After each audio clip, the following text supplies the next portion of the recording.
Privatisation could be the dirtiest word in Queensland politics, but the state government's now got to convince Queenslanders it's a good idea. It will soon release a report and its response to the Queensland Commission of Audit, which recommended selling government assets and privatising services. Unions and the opposition say the commission was a political exercise which Queenslanders, particularly in the north, will reject at the next election. Eric Torchek reports. Will the Premier rule out using the secret Costello recommendations to allow private management of public Will the Premier rule out using the Queensland? secret Costello recommendations to privatise or franchise public rail? Will the Premier rule out using the secret Costello recommendations to privatise pathology and pharmacy services in public hospitals? If the Queensland Commission of Audit report is really a secret, it's not a very good one. A lot of it is going to be good, sensible, common sense things that people already know are happening or should happen. The Commission of Audit, chaired by former Federal Treasurer Peter Costello, submitted its final report 2 months ago. The government released the executive summary, but not the full report. That will come next week, along with its formal response to the 155 recommendations. It'll keep you awake at night. The report recommends asset sales and the privatisation and outsourcing of services, and contains few surprises. They had their minds made up to privatise Queensland government assets and services even before the last election. But the LNP opposed privatisation when the previous Labor government tried it. We criticised the former government for its rushed asset sales program because they didn't take people into their confidence. If they are seen to be genuinely consulting people, then the electorate will in fact have a greater comfort level with what they're proposing. The government appears to have backed away from selling off major assets, a move opposed by many within the party. I think people understand the need for it, but people are uncomfortable about doing it. And so we have this disconnect between the head and the heart, if I can put it that way. The last thing they want is for a half of the LNP backbench to know they're going to lose their seats if they start privatising things. G'day. I've been asked to be the face of this not-for-sale campaign, and I'm delighted.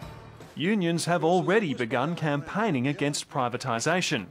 The public sector union has spent more than $100,000 polling every Queensland electorate.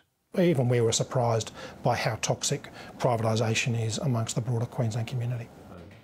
The Reachtel polling found the LNP would have a 6% swing against it across the state if it sought a mandate for asset sales at the next state election.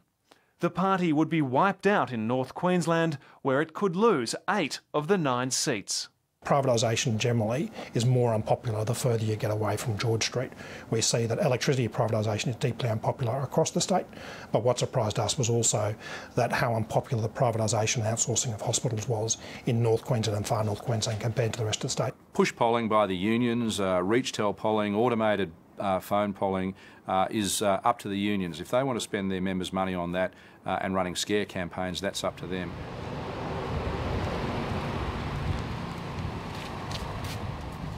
The Electrical Trades Union has done its own polling, but it's also holding meetings around the state, like this one in Townsville, to campaign against the sell-off of power assets. You start talking to people, because the more you talk to people, the more the community gets to know about it and the campaign grows. And certainly some of the polling that we've done shows us that if the government continues down the path that it's going, they will be decimated at the next election, just like the previous government were.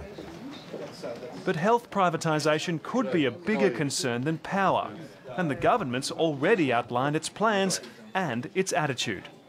Queensland Health is fundamentally changing. It's not going back. It's not reversing. And I say to those people that actually want to actually say that this is not going to happen today, you can either get on the train or get under it. The community attitudes to the outsourcing and privatisation of health and community services in many areas is much stronger than the opposition to the sale of the poles and wires.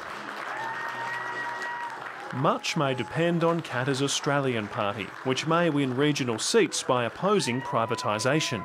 It would almost certainly be that the LNP would be the one would lose majority government, and that the Katter Party would hold the balance of power. I think if we play our cards right and show the people that there is a gap for a third political force that is focused on creating wealth, not hoarding wealth, not squandering wealth, creating wealth in Queensland, I think we've got a good chance of achieving that. The government's promised not to sell any major assets before the next election, but it's also promised a budget surplus in that time. It may not be able to achieve the latter without the former, so it may well need to win the argument if it's to win the election. When they do want to win the debate, I don't think that they've got the strategies completely in place at this point in time, and I think they have been distracted by the politics rather than the policy.